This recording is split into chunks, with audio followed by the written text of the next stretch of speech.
जी welcome back नाजरीन। मेरे साथ मोस्ट टैलेंटेड हुमैरा फ़लक मौजूद हैं और कैलगरी में इनकी पहचान है। जी हुमैरा, मेरा ये सवाल ये होगा कि नए आने वाले जो इमिग्रेंट्स हैं, आप मुझे ये बताएं कि यहाँ पे कम्युनिटी बेस्ड ऑर्गेनाइजेशन हैं। अगर कोई नया आने वाला इमिग्रेंट जो है वो रब्ता करता है तो वो उसको बेसिकली कहाँ जाना चाहिए? अगर वो आपके पास आता है तो आप क्या रिकमेंड करेंगी उसको? बेसिकली अभी तो बहुत ज़्यादा कम्युनिटी जो ग्रास रूट ऑर्गेनाइजेशन है हमारे कैलगरी में या कनाडा थ्रू आउट बहुत ज़्यादा हैं। कैलगरी के लिए स्पेसिफिकली मैं बताना चाहूँगी कि अभी हमारा एक ऑनलाइन फोरम है गेटवे के नाम से, जो इमिग्रेंट सर्विसेज कैलगरी और बेसिकली नॉर्थ ईस्ट जोन जो है कोलैबोरेटिव उन्होंने स्टार्ट किया है। तो उसमें आप अपना इन्फॉर्मेशन डाल दें and what you are exactly looking for in terms of आपको एम्प्लॉयमेंट में हेल्प चाहिए या आपको हाउसिंग में हेल्प चाहिए या कोई भी और रिसोर्सेज चाहिए, तो आपका इन्फॉर्मेशन ऑटोमेटिकली सारे जो जितनी भी एजेंसीज उस प्लेटफॉर्म में उन पे पहुंच जाएगा और फिर आपको वहाँ से लोग कनेक्ट कर लेंगे। खुद ही जो सेटलमेंट काउंसलर्स हैं वो they will reach out to you और फिर आप उनके साथ अपॉइंटमेंट्स बुक करके फर्दर अपने जो भी मसले आप उनके साथ शेयर कर सकते हैं। इन टर्म्स ऑफ जब यहाँ पे लोग आते हैं तो ऑब्वियसली क्योंकि एक कल्चर अपने कल्चर से डिस्कनेक्ट होने का एक बहुत एहसास होता है बहुत स्ट्रांगली उनको, राइट। तो वो यहाँ पे आएंगे, they would want to connect with Pakistani community, Pakistani culture, again talking in terms of south Asian culture या साउथ एशियन कम्युनिटी। तो हमारी बहुत ही पाकिस्तानी कम्युनिटी बेस्ड ऑर्गेनाइजेशंस भी हैं यहाँ पे which are actually doing a wonderful job.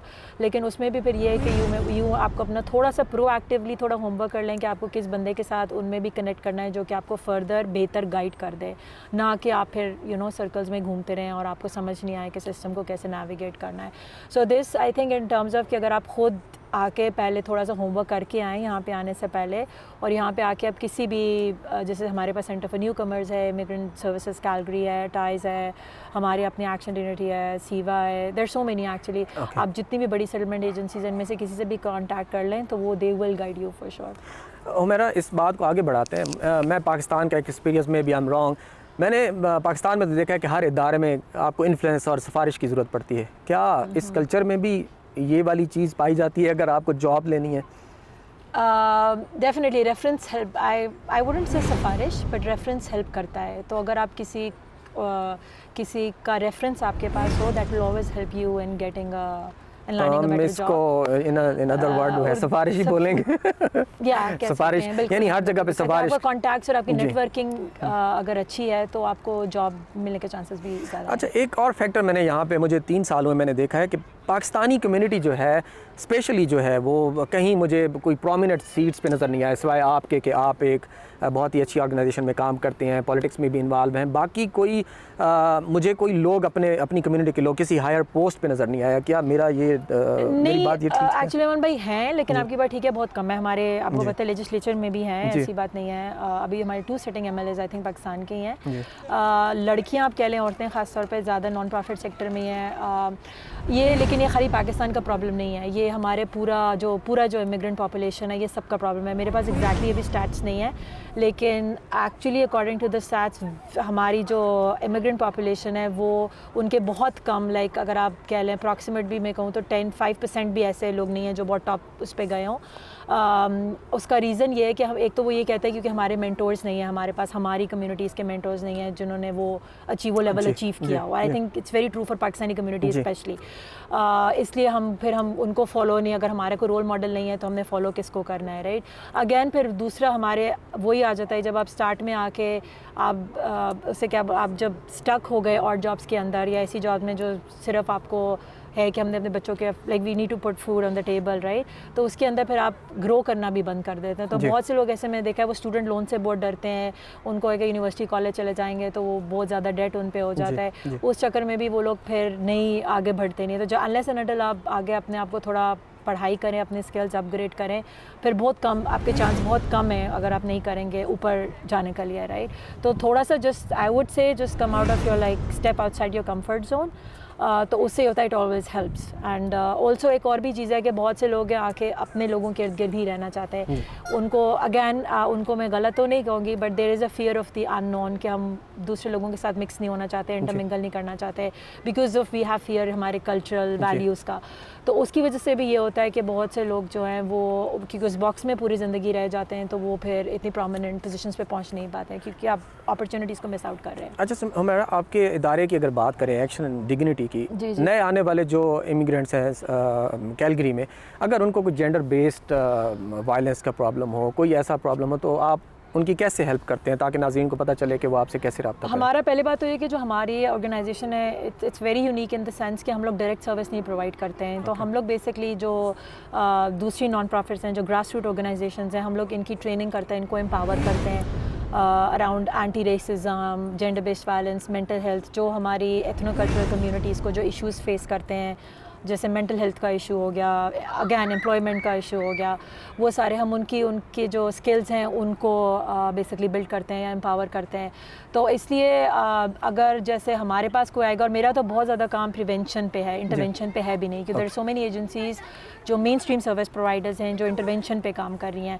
लेकिन ये कि जेंडर बेस्ड वायलेंस अगैन ये खाली एक कम्युनिटी का इशू नहीं है अमान भाई, it's the same all across, her socio economic status, her quadrant में इट्स द सेम।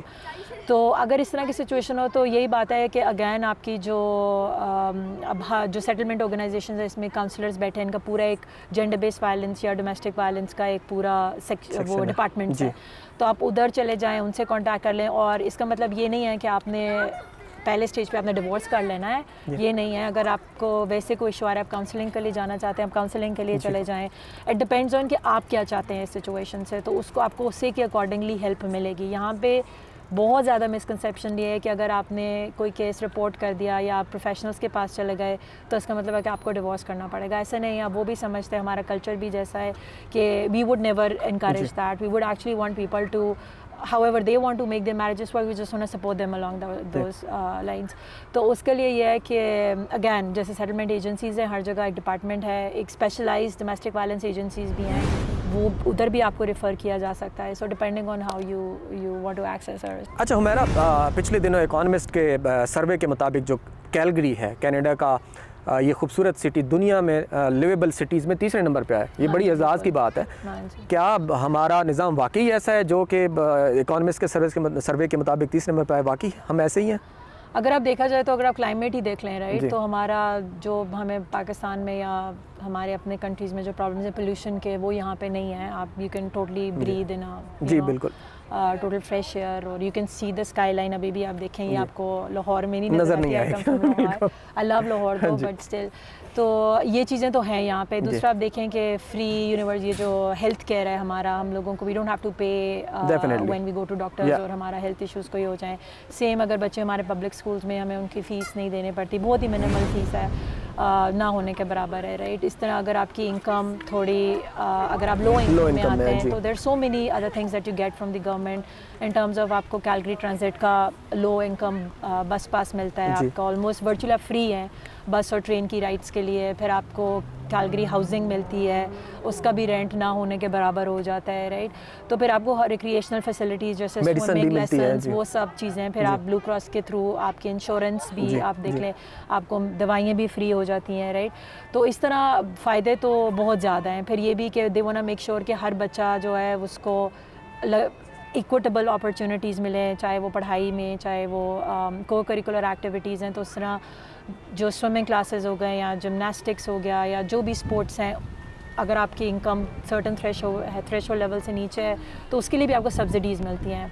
फिर सबसे बड़ी बात है कि आपको चाइल्ड केयर में सब्सिडीज़ मिलती हैं। तो जो पेरेंट्स, ख़ासतौर पे जो मेरे जैसी माएँ हैं जिनको बच्चों को जाना पड़ता है काम करने के लिए, तो वो बच्चों को चाइल्ड केयर में छोड़ के जा सकते हैं, देन यू गेट सब्सिडीज़। और उसका सबसे एडवांटेज ये भी है कि ज़रूरी नहीं है कि आपको लो इनकम ही होना, even if you're a medium income भी, मिडिल इनकम भी आपका, तो भी you qualify for subsidy, right. तो इस तरह के एडवांटेजेस अगर आप देखें, फिर एक साफ़ सुथरा माहौल, वो एक बेसिक स्टैंडर्ड ऑफ लिविंग जो है वो तो है।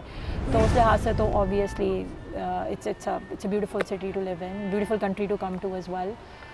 Again, I would say कि despite the fact कि हम कहते हैं कि there is racism, systemic racism, both it's like deeply embedded in our institutions, but still opportunities भी बहुत हैं। अगर आप में वाकई काम करने का शौक़ है, मेहनत करने का है, आगे बढ़ने का है, तो there are so many opportunities जिसको आप avail कर सकते हैं। तो for that, yes, it's a country to live in for sure.